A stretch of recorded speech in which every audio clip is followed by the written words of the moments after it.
Everyone loves to listen to a good book, and there are so many wonderful ones to choose, so we decided to bring you this podcast of Stories Come to Life. Each episode features a story from either classic or modern literature, especially chosen to be interesting and exciting to hear. So sit back, relax, and listen to this story come to life. Welcome to Stories Come to Life. This is episode 31. And I am your host, Kathryn Lopez. Here are some holiday stories for you to enjoy. Today's tales were written by Isaac Bashevis Singer, and the publisher graciously gave permission to have them on this podcast. In the first story, a young boy with vivid dreams becomes lost in a snowstorm on Hanukkah Eve. Then from Warsaw, we will travel to the city of Chelm, which has the greatest population of fools in the whole world. Now sit back, relax, and listen to these stories come to life. A Hanukkah Eve in Warsaw. For 2 weeks now, Warsaw, and perhaps all Poland, had lain in the grip of a cold spell, the likes of which hadn't been seen in years. But I, a child not yet 7, kept going to Cheder early each morning. We, my parents, my older brother Joshua, my sister Hindela, my younger brother Moshe, and I lived at 10 Krochmalna Street, and the Cheder was located at 5 Grzybowska Street. In the mornings, an assistant to the teacher came to take me to Cheder, and he brought me home again in the evenings. Mother wrapped me in 2 woolen vests, 2 pairs of socks and gloves. She stuck a hood on my head which covered my red hair and earlocks. When I looked in the mirror, I couldn't recognize myself and stuck my tongue out at the stranger. The long winter night passed full of dreams. Now I dreamed I was an emperor, and now a beggar.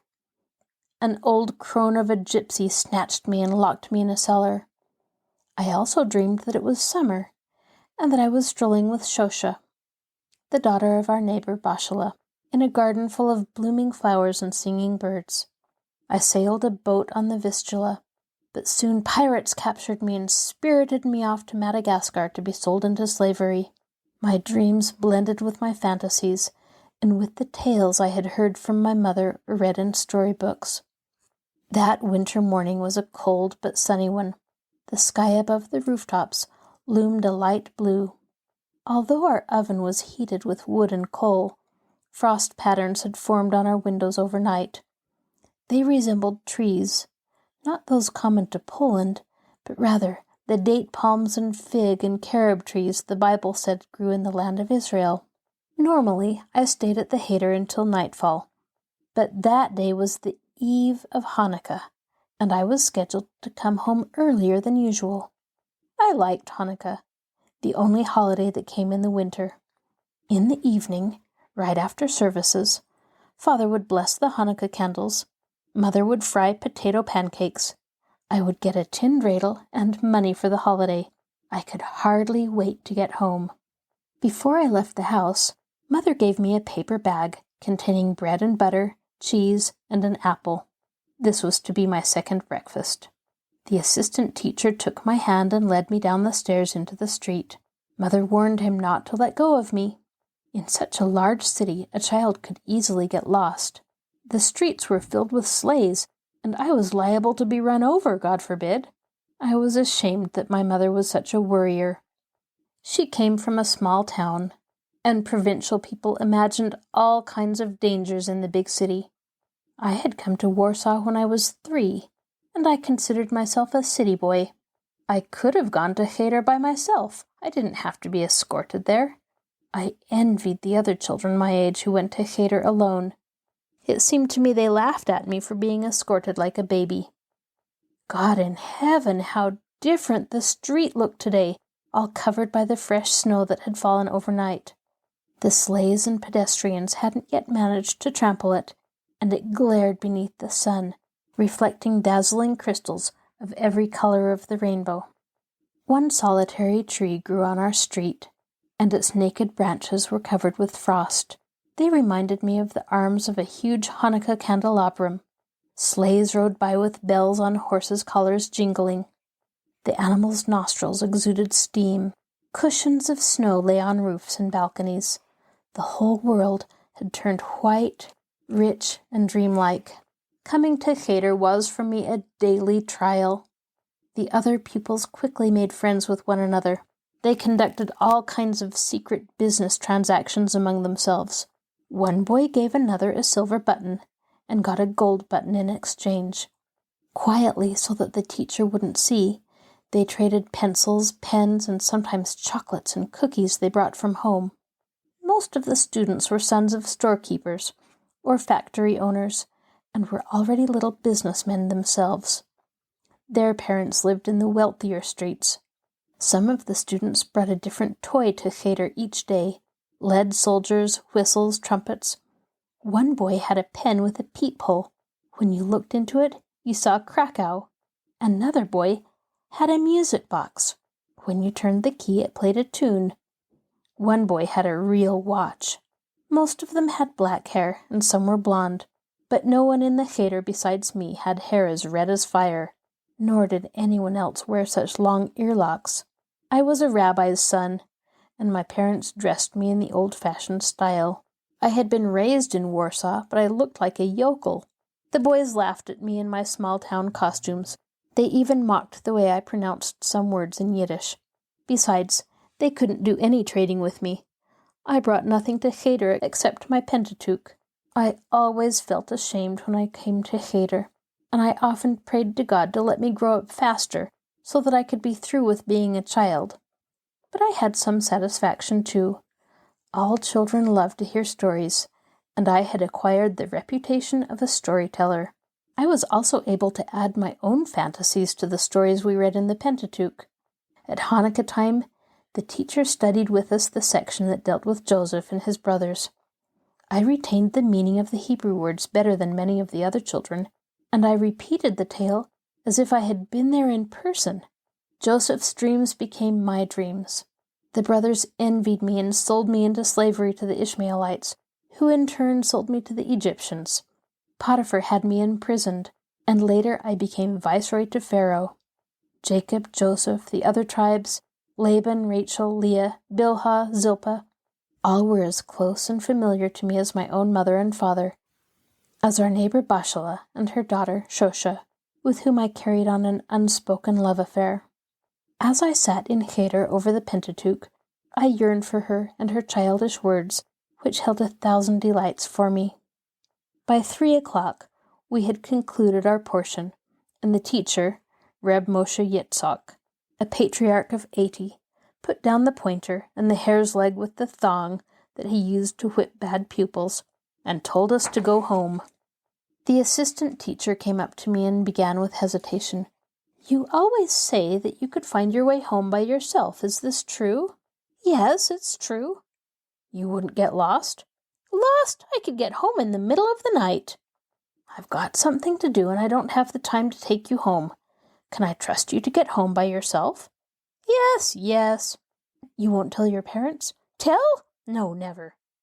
"Is that a promise?" "I swear it on my ritual fringes." "You don't have to swear on your ritual fringes." "I wouldn't say anything, even if they should kill me." "Well, all right. Go straight home and don't stop along the way. You'll tell them I took you to the gate of your house?" "Yes." The assistant teacher helped me put on my overcoat, the hood, the gloves, the galoshes. The other boys laughed and made fun of me. They called me a sissy, a mama's boy, a little rabbi, a spoiled brat. One of them showed me his tongue. Another made the sign of the fig. A third said, "He is Joseph from the Bible. His father will make him a coat of many colors." I wanted to boast to the boys that I was going home all by myself, but the assistant teacher apparently guessed my intentions, for he put his finger to his lips. I went out into the street, and for the first time I felt like a grown-up. How short the days were in winter. It was just 3:15, but the sky was already a dusky blue. Several Cheder boys were sliding on the frozen gutter, trying to make the figure called Little Shoemaker. When they saw me walking alone, they began to yell and make faces, as if about to chase me. One of them threw a snowball at me. I moved away from them quickly. They only waited for a chance to start a fight and show off their strength. On Gnonia Street, I stopped in front of a shop window.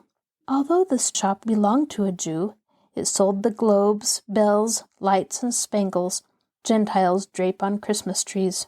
A man holding a long pole lit the gas street lights. Women sat in doorways, on boxes and on footstools, hawking their wares: potato cakes, hot chickpeas, hot lima beans, bagels, oil cakes. The smells these delicacies sent out were delicious. I began to fantasize what I would do if I had 1,000,000 rubles. I would buy all these goodies and make a feast for Shosha. We would munch on chocolate, halva, tangerines, and take a ride in a sleigh. I would stop going to cheder and have a rabbi tutor me at home. I was so preoccupied with my reveries, I didn't notice that it had started snowing. A dense snow began to fall, dry and grainy as salt. My eyes crusted over. The street gaslights became covered with snow, and their shine turned orange, blue, green, violet. This wasn't merely snow, but snow mixed with sleet. Chunks of ice fell from the sky, and a strong wind began to blow. Maybe the world was coming to an end. It seemed to me that there was thunder and lightning. I started to run, and I fell several times. I picked myself up, and to my alarm I saw that I had strayed into some other street. Here the street lights weren't gas but electric. I saw a trolley that wasn't drawn by horses. The rod extending from its roof to the wires overhead sprayed bluish sparks. A fear came over me. I was lost. I stopped passers-by and asked them directions, but they ignored me. One person did answer me, but in Polish, a language I had never learned. I could barely keep from crying. I wanted to turn back to where I had come from, but apparently I only strayed farther. I passed brilliantly illuminated stores and a building with balconies and columns like some royal palace. Music was playing upstairs, and below, merchants were clearing away their goods from the stalls. The wind scattered kerchiefs, handkerchiefs, skirts, and blouses, and they whirled in the air like imps. That which I had always feared had apparently happened. The evil spirits had turned their wrath on me. Now the wind thrust me forward. Now it dragged me back. It blew up the skirt of my coat and tried to lift me in the air. I knew where the gale sought to carry me, to Sodom, to beyond the mountains of darkness, to Asmodeus's castle, to Mount Seir, where the ground is copper and the sky is iron. I wanted to cry out to God, to utter some prayer or incantation, but my mouth had gone numb, and my nose was stiff as wood. The cold penetrated through my coat, through both vests. My eyelids became swollen, and I could no longer see in the white maelstrom. Suddenly, I heard shrill clanging and shouts. Someone sprang and, seizing me from behind, half dragged me, half carried me off. Was this a demon? A wraith? A man in a long coat and a black beard turned white from the snow and frost, shouted at me in rage. "Where are you running? Where do you creep to? You just missed being run over by the trolley car." I wanted to thank him, but I couldn't utter a word. The man asked, "Who lets a child out in such a blizzard? You have no parents?" I still don't know why, but I said, "No, I'm an orphan." "An orphan, eh? Who do you live with?" "My grandfather." "Where does your grandfather live?" I gave a false address. 13 Krochmalna Street. "What are you doing here if you live at 13 Krochmalna? Got lost, eh?" "No." "Where were you going?" "I wanted to say the mourner's prayer," I replied, astounded by my own lie. "No synagogues or prayer houses on Krochmalna? I see that you're lost. Come, I'll take you back." He took my hand and led me along. He asked, "What does your grandfather do? How does he make a living?" "A porter," I said. The words issued from my mouth as if on their own. An old man, a porter? He's still got the strength to carry? Are you hungry? No. Yes. Wait, I'll get you something. We walked only a few minutes. I assumed I had strayed far from Krochmalna, but suddenly I saw it again. I wanted to get away from the man and my lies, but he held me firmly by the hand. He said, Don't try to run away, my boy. Poverty is no disgrace. He led me into a restaurant. I had passed this restaurant earlier that day. Summer and winter, a cloud of steam hovered inside it, and it always smelled of fried onions, garlic, meat, soup, beer. At night, music was played there. I once heard my mother say that they served food that wasn't strictly kosher, and that it was patronized by gangsters, thieves, the rabble. One boor there had bet that he could eat a whole roast goose. He was about to swallow the last bite when he got sick and had to be taken to the hospital. Now I was there myself. The floor was tiled in red and black like a checkerboard. Burly men and fat women sat at tables covered in red. Some ate boiled beef. Others drank beer from mugs. Many gas lights were flashing. Waiters in white aprons carried huge trays with dishes above the diners' heads. There were other rooms here. From one came the sounds of singing, an accordion, hands clapping. The man with me couldn't find a table. He stood with me and spoke to everyone and to no one. "An orphan! Nearly got run over. Hungry, poor thing, half frozen. Give him something to eat. It's a good deed." He begged in my behalf. Again I tried to slip away from him, but he held me fast. The walls here were covered with red tapestry and hung with mirrors, so that I saw myself many times over. A stout woman came up and asked my benefactor, "Why are you holding this boy? Has he done something?" "Done something? He's done nothing. A poor orphan and hungry." "An orphan? He's our rabbi's son. His parents are living. I saw his mother this very day at the butcher's." But he told me he was an orphan, and that his grandfather's a porter." "A porter? Has he gone mad?" The man apparently grew so confused that he let go of my hand. I dashed off. In a moment I was outside again. I barely recognized the street. My brother Joshua had often spoken of the North Pole, and the fact that the nights there lasted 6 months. Krochmalna Street now appeared to me like the North Pole. Huge mounds of snow had fallen. Whole towers and mountains had formed on the gutter. The pedestrians sank into the snowy depths. Misty trails extended from the street lamps. The sky hung low, reflecting a violet tinge with no moon or stars showing. I tried to run, fearing the man would catch me and punish me for my sins. I had committed so many sins. My parents would soon discover that I had deceived the man and posed as an orphan. They would also learn that the assistant teacher had let me walk home alone and that I had gotten lost. The boys at the cheder would have something to mock at and would make up new nicknames for me. The assistant teacher would become my enemy. Suddenly, I recalled a story my brother Joshua had told me about a boy who had been sent on a Passover night to open the door for the prophet Elijah and had vanished. Years later he came home a grown man and a professor.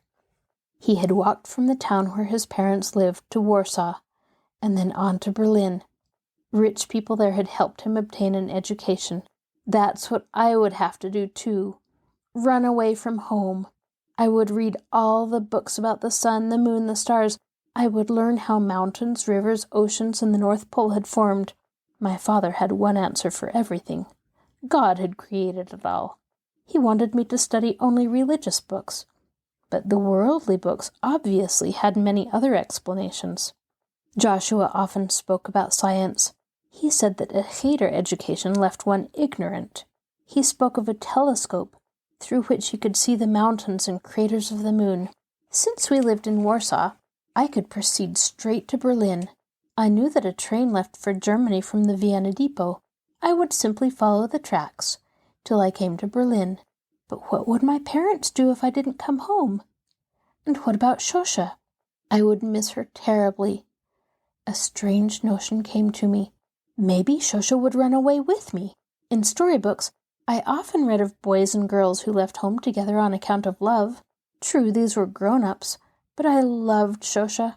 I thought of her during the day, and I dreamed about her at night. We would study together in Berlin, and when I became a professor, we would marry and come back to Warsaw. Everyone on Krochmalna Street would come out to greet us.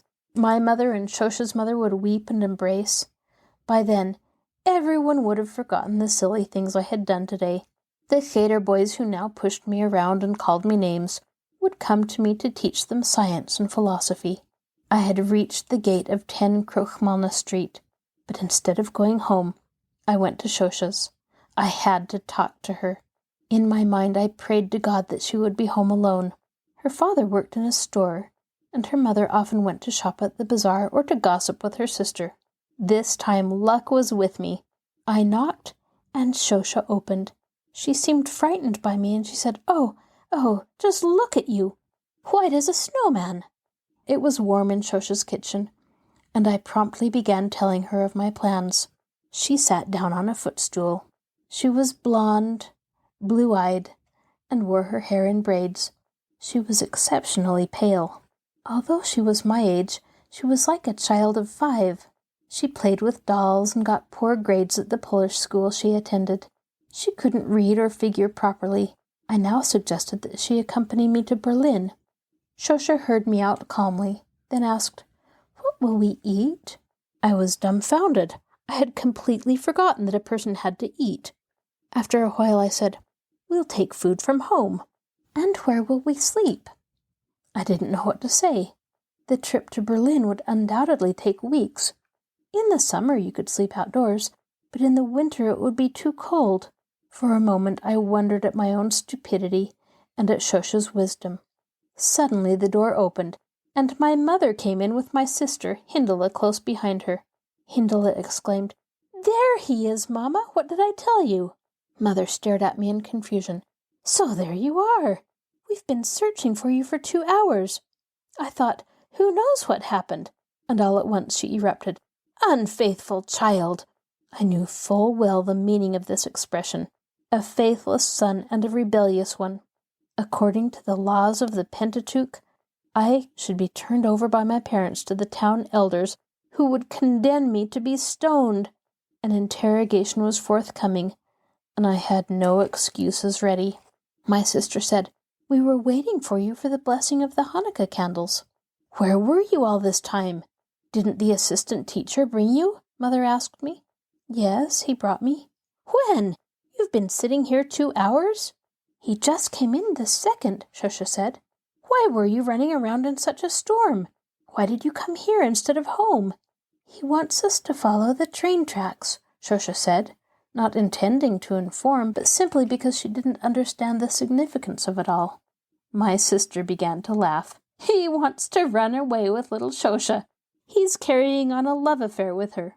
"Don't laugh, Hindela, don't laugh," Mother said. "The boy is making me sick." "Look at him, white as chalk," my sister observed.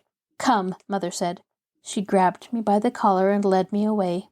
I anticipated a severe punishment, but when Father saw me, he only smiled and said, "I'm waiting for you with Hanukkah candles. I have a gift for you, too." "He's got no gifts coming," Mother exclaimed. "He was outside in the cold the whole time. You didn't even ask where I found him," she reproached Father. "At our neighbor's, at Bashala's." "Who is this Bashala?" Father asked. "Abraham Kaufman's wife." "What was he doing there?" "They have a girl, some little fool, and he wants to run away with her." Father arched his brows. "Oh, so? Well, it's Hanukkah. I don't want to spoil the holiday." In honor of the holiday, Father had donned his velvet housecoat. Our ceiling lamp was lit. The Hanukkah candelabrum stood ready. A red candle, the so-called sexton, rested in its holder. Father poured in olive oil and fussed with the wick. He made the benediction and lit the candle with the sexton. Father's red beard glowed like fire. He took a prayer book with wooden covers from his pocket. It had a carving of the western wall on the front cover, and one of the cave of Machpelah on the back. He said, "This prayer book comes from the land of Israel." From the land of Israel? I took the prayer book with joy and trepidation. I had never before held an object that stemmed from this distant and sacred land. It seemed to me that this prayer book exuded the scent of figs, dates, carob beans, cloves, cedar. All the stories from the scriptures suddenly came to mind of Sodom, of the Dead Sea, of Rachel's tomb, of Joseph's dreams. Of the ladder the angels climbed up to and down from heaven, as well as of King David, King Solomon, the Queen of Sheba. My sister said, "Why does he get a gift?" And she added, "The worst dog gets the best bone." "You'll see that boy will cause us shame and disgrace," Mother complained. "I don't believe that the assistant teacher brought him here at all. He always brings him into the house." "Well, it's a holiday," Father said, half to us, half to himself. "You'll spoil him so he'll become completely wild," Mother warned. "With the Almighty's help, he'll grow up a decent man," Father said. He turned to me. "Pray from this book. Everything that comes from the land of Israel is holy. This wall is a remnant of the holy temple, which the evildoers demolished. The divine presence reigns there forever. Jews sinned. That's why the temple was destroyed. But the Almighty is all-merciful. He is our Father, and we are His children. God willing, the Messiah will come, and we'll all go back to our homeland. A fiery temple will descend upon Jerusalem. The dead will be resurrected. Our grandfathers, grandmothers, great-grandfathers, and all the generations will live again. The light of the sun will be 7 times brighter than now.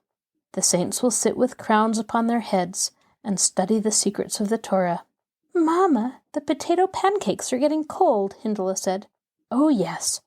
And my mother and sister went back into the kitchen. "Where did you go?" Father asked. "It's freezing outside. You might have caught cold, God forbid. You'd be better off glancing into a holy book." "Papa, I'd like to study science," I said, astounded at my own words. "Science? What kind of science?" "Why summer is warm and winter is cold. How high is the moon and what happens up in the stars? How deep is the earth and how tall is the sky? Everything, everything." "All knowledge is contained in the Torah," Father replied.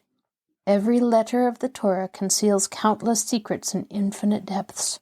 Those who study the Kabbalah acquire more truth than all the philosophers." "Papa, teach me the Kabbalah." "Kabbalah isn't for boys. You may not study the Kabbalah until you're 30. "I want it now." "Wait. You're still a child."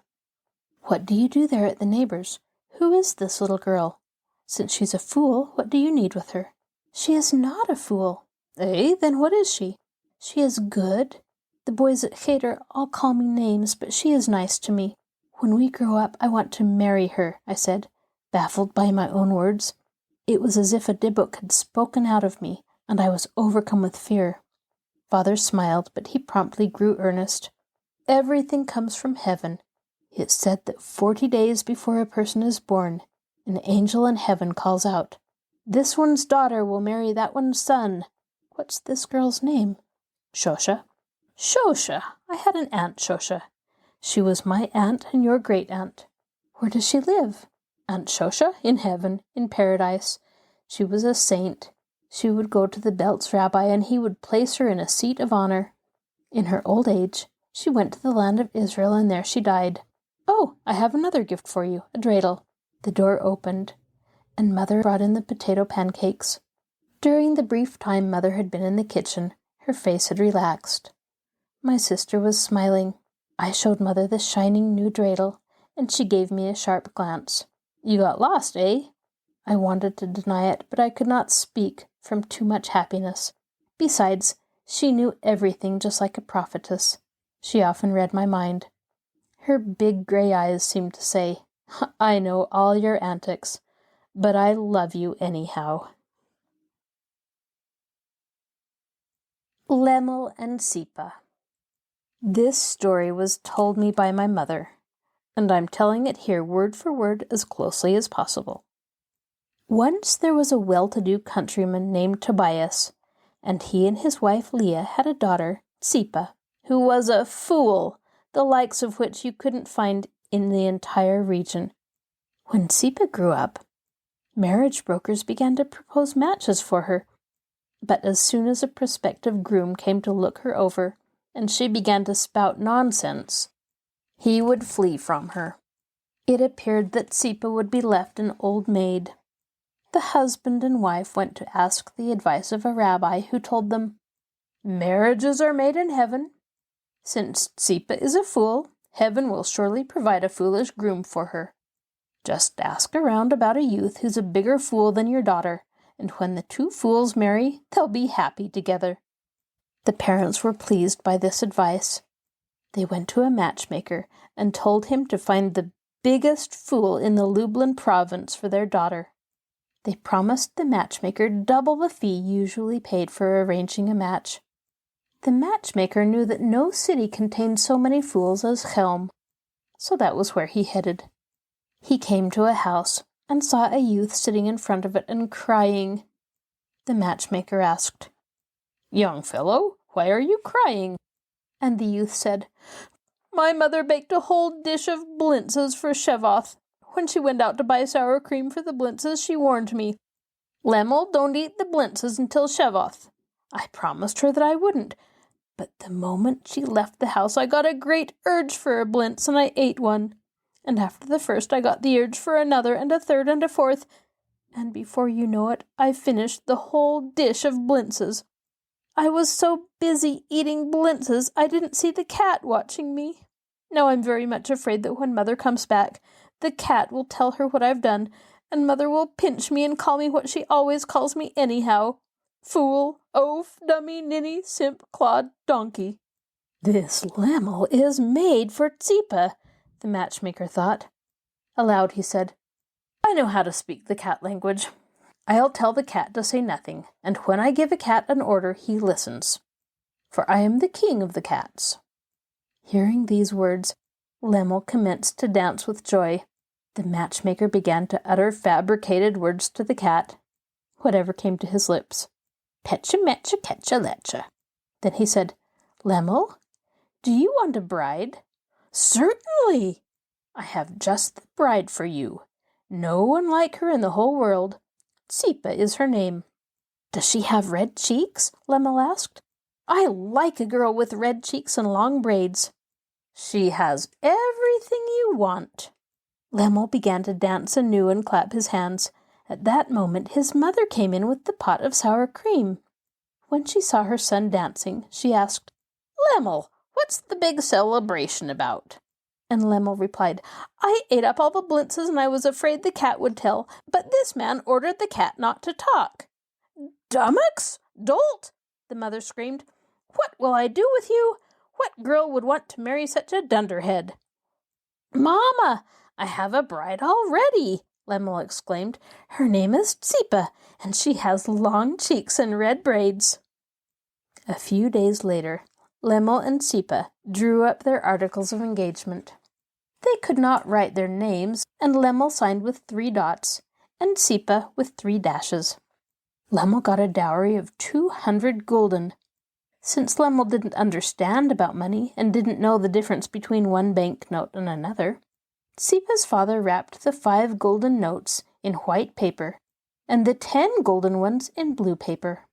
Lemmel also got a silver watch, but since he couldn't read figures, when he wanted to know the time, he stopped a person in the street and asked, "What time is it?" At the same time he added, "I can't see because I've lost my glasses." This was what his mother had told him to use as an excuse. When the day of the wedding came, Tsipa began to weep bitterly. Her mother asked, "Tsipa, why are you crying?" And Tsipa replied, "I'm ashamed to marry a stranger." The mother said, "I married a stranger too.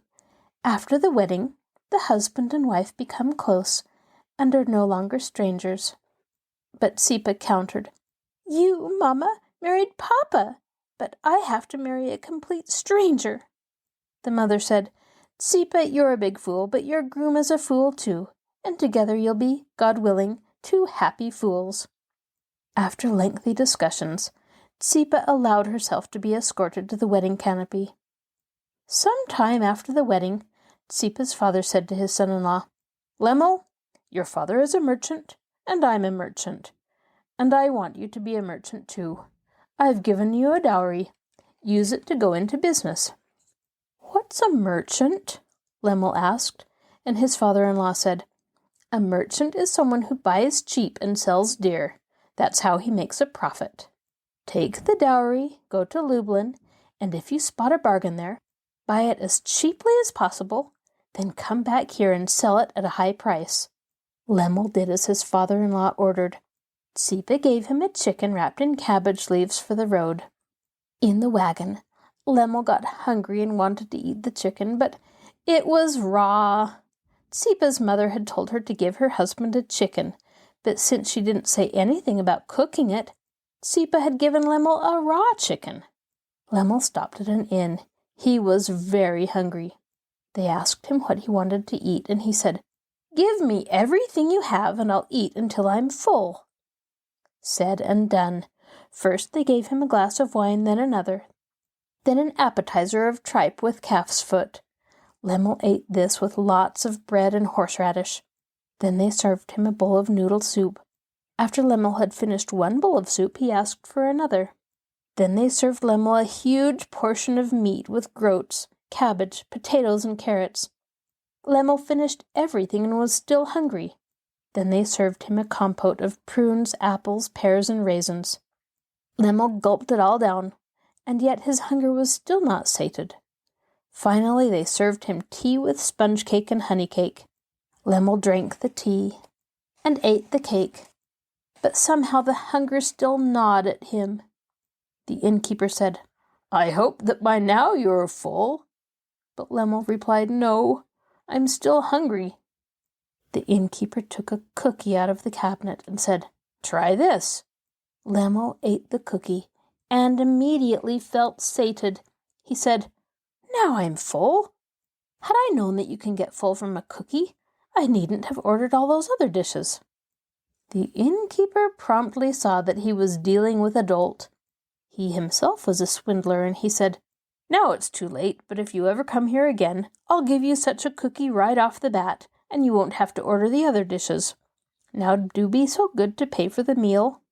Lemmel took from his purse the bank notes rolled in white paper, and those rolled in blue paper, and he said, "One paper contains the 5 golden bills, and the other the 10 golden bills, but I don't remember which is which." The innkeeper unrolled the stacks, and as befits a swindler, he told Lemmel that a 10 golden was a 5 golden bill. He also swindled Lemmel with the change. In Lublin, Lemmel went from store to store seeking bargains, but somehow there were no bargains to be found. Lying in bed at night, Lemmel began to think about the miraculous cookie which made you instantly full.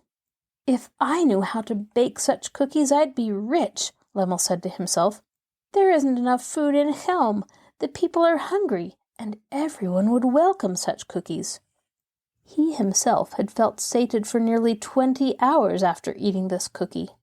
The next day, Lemmel headed home, and he stopped at the same inn. He ordered the miraculous cookie. But the innkeeper said, "I just now served the last of them to a guest, but I can sell you the recipe. Believe me, when you bake these cookies in Chelm, you'll sell them for a big profit, and you'll become as rich as Rothschild. What does this recipe cost?" The innkeeper named a high price, but Lemmel decided that by baking such cookies, he could get back all the money he would pay, with a huge profit besides. So he bought the recipe. Having already seen that Lemmel couldn't read, write, or even determine the value of a coin, the innkeeper composed the following recipe. Take 3 quarts of duck's milk, 5 pounds of flour ground from iron, 2 pounds of cheese made from snow, 1 pound of fat from a flintstone, a ½ pound of feathers from a red crow, and a 1/4 pound of juice squeezed from copper. Throw it all in a pot made of wax, and let it cool for 3 days and 3 nights over the fire of a potato tree. After 3 days, knead a dough out of the mixture. Cut out the cookies with a knife made of butter, and bake them in an oven made of ice till they turn red, brown, and yellow. Then dig a pit, throw in the whole mess, and put up a board with a sign over it reading, "When you send a fool to market, the merchants all rejoice." After Lemmel finished paying for the meal and the recipe, he barely had enough left for the fare home, but he was pleased with the bargain he had made. When he came home and told Tsipa about the miraculous cookie, she began to clap her hands and dance, but the joy didn't last long. When Lemel's father came home and read the recipe, he became furious and screamed, "Lemel, you've been swindled!" Sipa promptly began to cry. Sipa's mother cried along with her. After a while, Lemel said, "All my troubles stem from the fact that I can't read. I must learn to read, and the quicker the better." "Yes, my son," Sipa's father said, "a merchant must be able to read and write." Since there were no teachers in the village, Lemel resolved to go to Lublin to learn to read. Again, the father-in-law gave him money for the fare and to pay for the lessons. In Lublin, Lemel went to Levartov Street to seek out a teacher. He walked past a store displaying eyeglasses in the window. He looked inside and saw a customer put on a pair of glasses and glance into a book, while the proprietor asked, "Now can you read?" "Yes, now I can read well," the customer said. Lemel thought to himself, "Since putting on glasses enables you to read, what do I need with a teacher?" Lemel had no urge to study. He yearned to go home to Tsipa. He went to the store and said to the proprietor, "Give me a pair of glasses so that I can read." The proprietor asked what strength glasses he had worn before, and Lemel said, "I don't know anything about it. Let me test them." The proprietor handed him a pair of glasses and opened a book before him. Lemel looked into the book and said, "I can't read." "I'll give you stronger glasses," the proprietor said. Lemel tested the second pair and said, "I still can't read." The proprietor offered him many different glasses to try, but Lemel kept giving the same answer. He still couldn't read. After a while, the proprietor said, "Forgive me, but maybe you can't read at all?" "If I could read, I wouldn't have come to you in the first place," Lemel said. "In that case, you must first go to a teacher and learn to read. You can't learn to read from putting on a pair of glasses," the storekeeper said. Lemel grew depressed by the answer. He had been prepared to put on the glasses and go back home. After a while, Lemel decided that he couldn't go on without Tsipa. He missed her terribly. He went to seek out a teacher, not so much to learn how to read, as to have the teacher write a letter home for him. He soon found one. When Lemel asked how long it would take for him to learn to read, the teacher said, "It could take a year, but not less than half a year." Lemel grew very sad. He said to the teacher, "Could you write a letter for me? I want to send a letter to my Tsipa." "Yes, I could write a letter for you. Tell me what to write." Lemel began to dictate. "Dear Tsipa, I'm already in Lublin. I thought that if you put on glasses you could read, but the proprietor of the store said that glasses don't help. The teacher says it would take half a year or a whole year to teach me to read, and that I would have to stay here in Lublin the whole time. Dear Tsipala, I love you so much that when I'm away from you one day, I must die of longing. If I am without you for half a year, I'll have to die maybe 100 times or even more. Therefore, I've decided to come home if my father-in-law, your father, will agree. I hope to find some kind of work for which you don't have to read or write. Longingly, your Lemel." When Tsipa received this letter and her father read it to her, she burst into tears and dictated a letter to Lemel, which read as follows. "Dear Lemel, when you don't see me for a day, you must die. But when I don't see you for a minute, I go crazy. Yes, my dear Lemel, come back. I don't need a writer, but a good husband, and later a houseful of children, 6 boys and 6 girls. Father will find some kind of work for you. Don't wait, but come straight home, because if you come back dead and find me crazy, it wouldn't be so good for either of us. Your devoted Tsipa." When the teacher read Tsipa's letter to Lemel, he burst out crying. That very same day he started for home. Before getting into the wagon in Lublin, he went to the market to buy a present for Tsipa. He went into a mirror store with the intention of buying her a mirror. At the same time, he told the storekeeper everything that had happened to him, how he had been swindled with the cookie, and how he had been unable to learn to read with the glasses. The storekeeper was a prankster and dishonest as well. He said, "Such people as you, Lemel, and your wife Tsipa should be many. I have a potion, which when you drink it, will make you become double, triple, quadruple. How would you like there to be 10 Lemels and 10 Tsipas who would all love each other? One Lemel and one Sipa could stay home all day. Another set could go to market and buy goods. A third set could take a walk. A fourth set could eat blintzes with sour cream. And the fifth set could go to Lublin and learn to read and write. "How is this possible?" Lemel asked. "Drink the potion and you'll see for yourself." The storekeeper gave Lemel a glass of plain water and told him to drink merely 1 drop of it. Then he led Lemel into a room where 2 mirrors hung facing each other, one of which was tilted slightly to the side. When Lemel came into the room, he saw not one Lemel in the mirror, but a whole row of Lemels. He walked over to the other mirror, and there were many Lemels there too.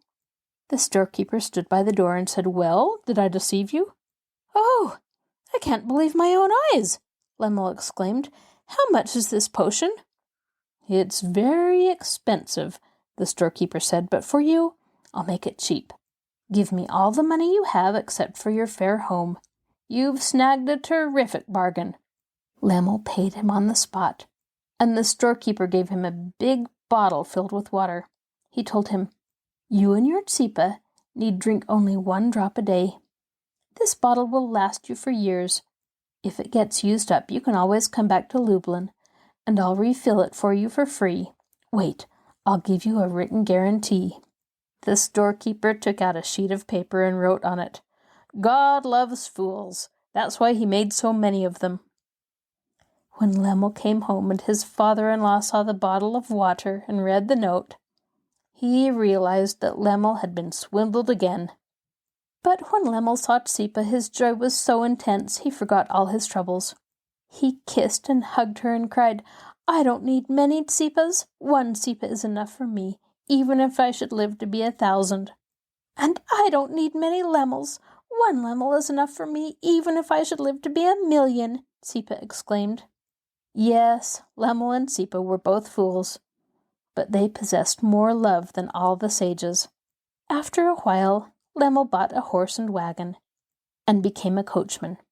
For this he didn't have to know how to read or write. He drove passengers to and from Chelm, and everyone liked him for his punctuality, his friendliness, and for the love he showed his horse. Tsipa began to have children, and bore Lemel 6 boys and 6 girls. The boys took after Tsipa, and the girls after Lemel, but they were all good-natured fools, and they all found mates in Chelm.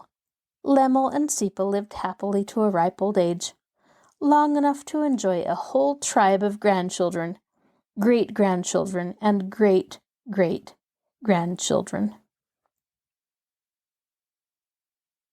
Dalfunka, where the rich live forever. It happened in Chelm, a city of fools. Where else could it have happened? On a winter morning in the community house, Gronom Ox, the wisest man of Chelm, and his 5 sages, Dopey Lekish, Seinvel Ninny, Tridal Fool, Sender Donkey, and Schmendrick Numbskull, sat at a long table. All 6 looked tired and had red eyes from lack of sleep. For 7 days and nights they had been thinking about a problem which they could not solve. The treasury of the city of Chelm was empty. For many weeks, Gronom Ox and his sages had not received their salaries. Even though it was not Hanukkah, Schlemiel the beetle sat at the other end of the table playing dreidel by himself. Suddenly the door opened, and Salmon Tippish entered. He was the richest man in Chelm. He had a long white beard. When they saw Zalman Tippish, Gronom and the sages looked up in surprise. Zalman Tippish never paid a visit to the community house because they levied high taxes on him. "Good morning, Gronom Ox. Good morning, sages," Zalman Tippish greeted them solemnly. "A good morning to you, Zalman Tippish," all of them answered in accord.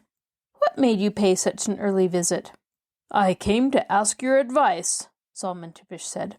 "If it is good, I will pay the treasury 2,000 gold pieces." "What sort of advice?" Gronom Ox asked. "You all know I have just turned 80.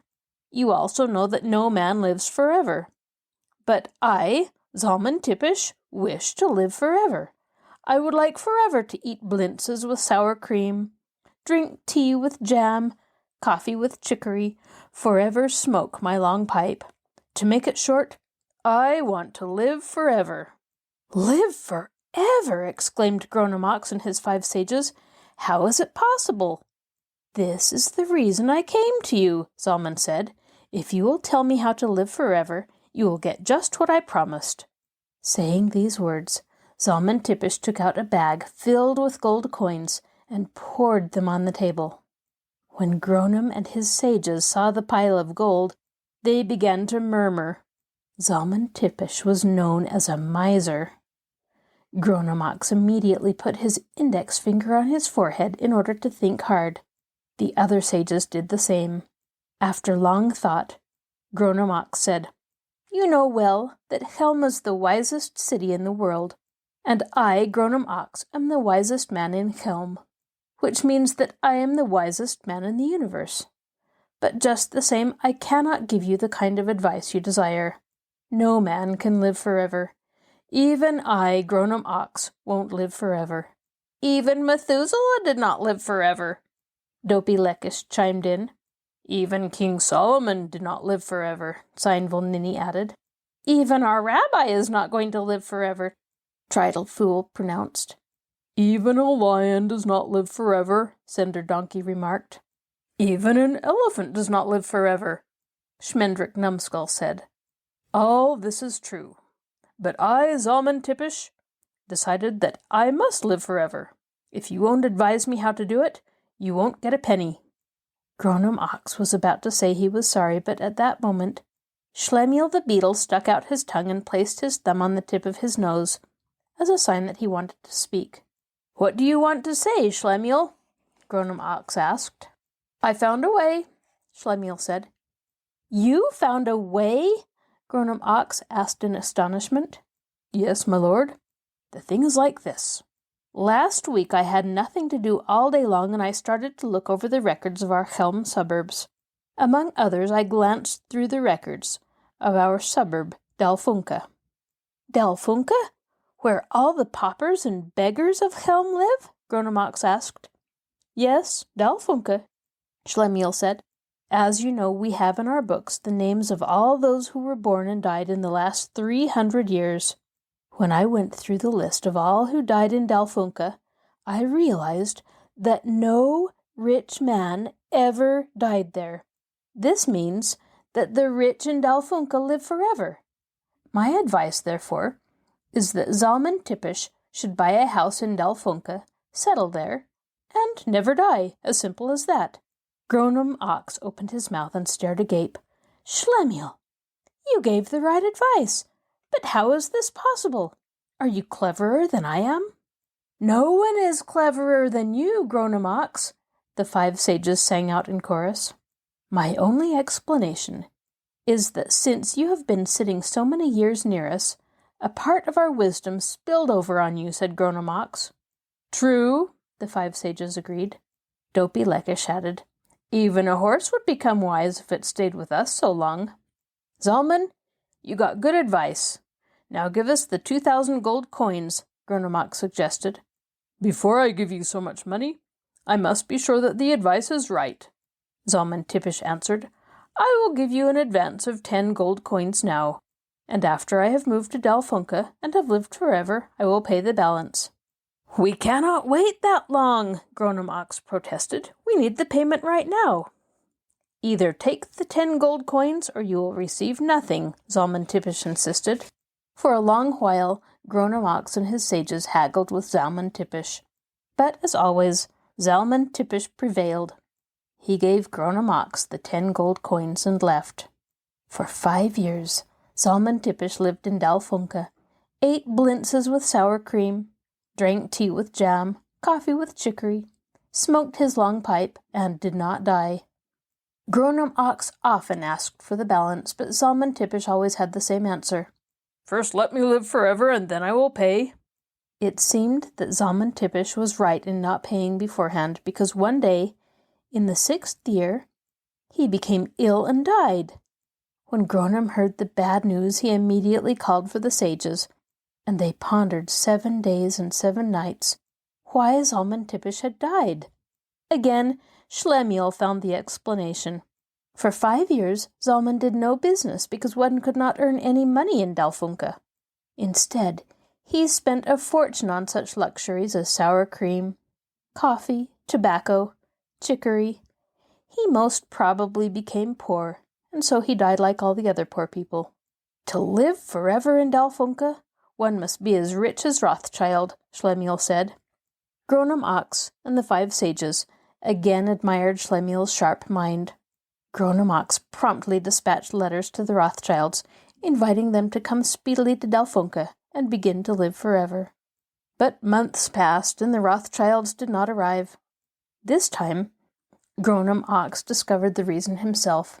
He said, "The rich are so stingy that they would rather die cheaply in London, Paris, and Vienna than live forever in Dalfunke at a higher cost." "So what should we do now?" the sages asked. "We must get rich ourselves." "How?" the sages asked. "Of course by levying taxes on the paupers of Chelm," Gronim Ox replied. Schlemiel made the usual sign that he wanted to speak. He wanted to say that, according to his latest figures, even the Rothschilds were not rich enough to live forever in Dalfunke. But Gronim Ox said, "Schlemiel, everything is crystal clear. We don't need your advice any more. Keep quiet." "Be silent," Dopey Leckish chimed in. "You're only a beetle, not a sage," Seinville Ninny shouted. "Not even half a sage," Tritle Fool screamed. "And you'll never live forever," Cinder Donkey hollered. "Not even half of forever," Schmendrick Numbskull yelled. Since he was forbidden to talk, and he had nothing else to do, Schlemiel took out his dreidel and began to play by himself. While the dreidel spun, Schlemiel was muttering, "If it falls to the right, I lose, and if it falls to the left, you win." The Fools of Chelm and the Stupid Carp. In Chelm, a city of fools, every housewife bought fish for the Sabbath. The rich bought large fish, the poor small ones.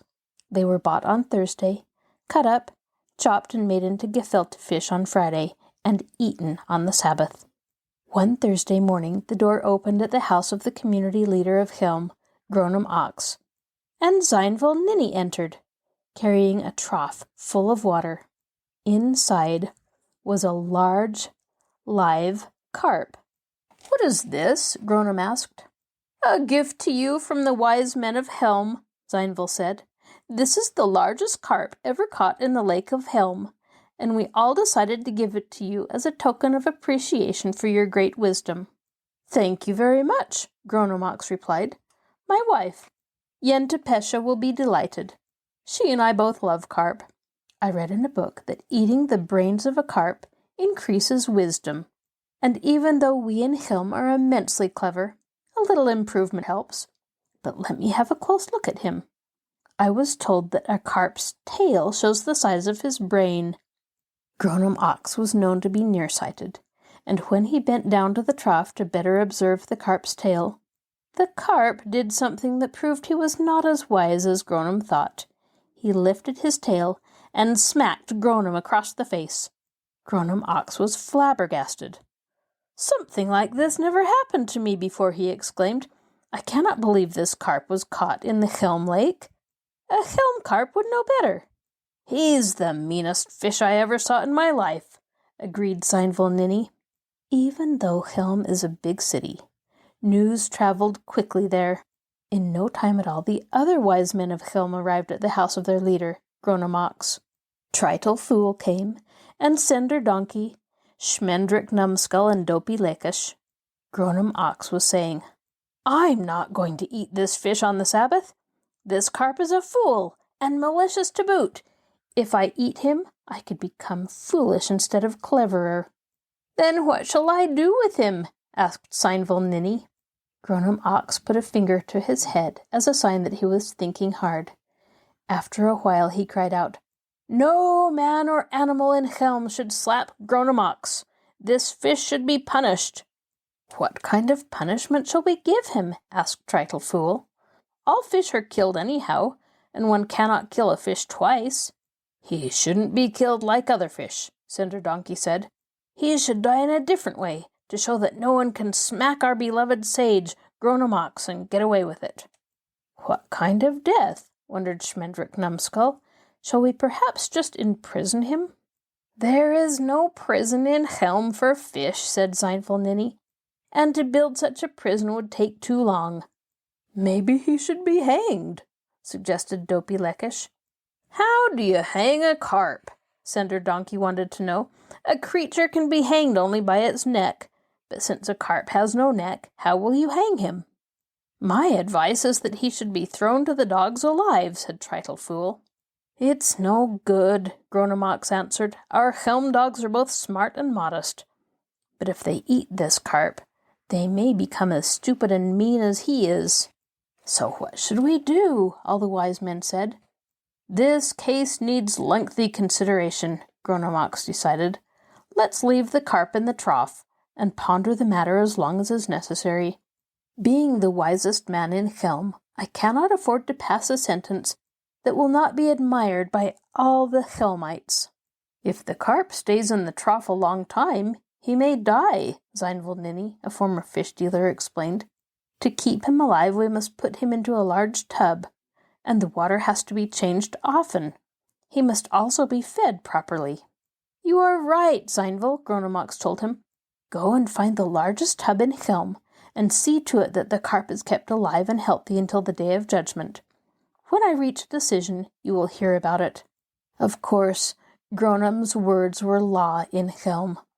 The 5 wise men went and found a large tub, filled it with fresh water, and put the criminal carp in it, together with some crumbs of bread, challah, and other tidbits a carp might like to eat. Schlemiel, Gronom's bodyguard, was stationed at the tub to make sure that no greedy Chelmite wife would use the imprisoned carp for gefilte fish. It just so happened that Gronomox had many other decisions to make, and he kept postponing the sentence.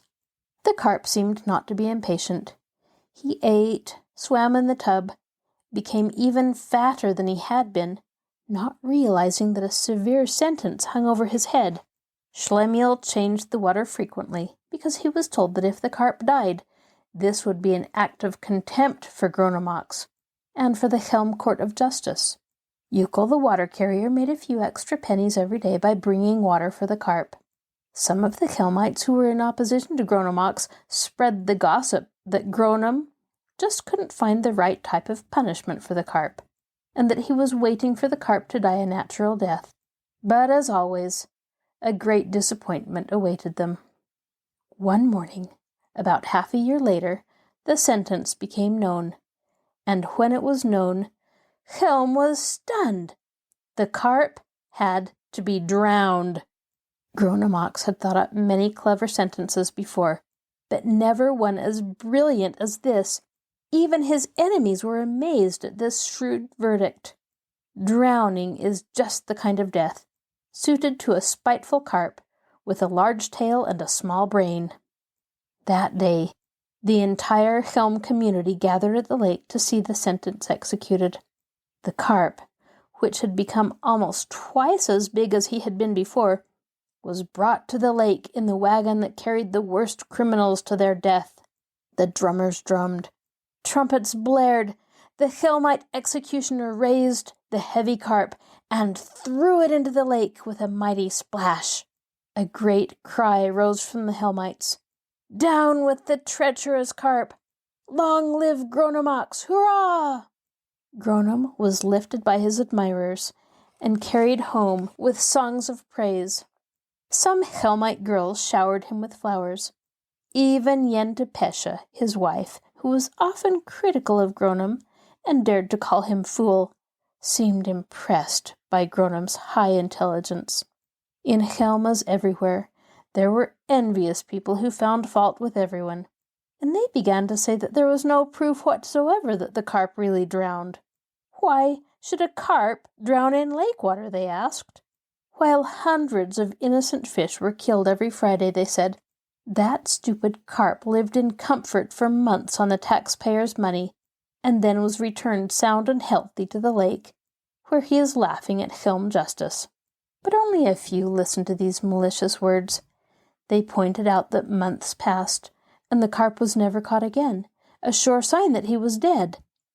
It is true that the carp might just have decided to be careful and to avoid the fisherman's net, but how can a foolish carp who slaps grown-up ox have such wisdom? Just the same, to be on the safe side, the wise men of Chelm published a decree that if the nasty carp had refused to be drowned and was caught again, a special jail should be built for him, a pool where he would be kept prisoner for the rest of his life.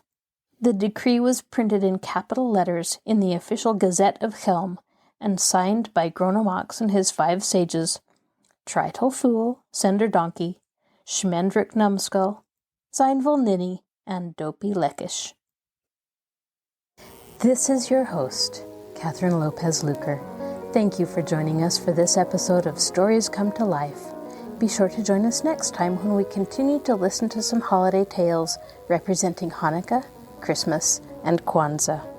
You can find a link to our podcast on the Marshall Public Library webpage, www.marshallpl.org. I'll talk to you again soon.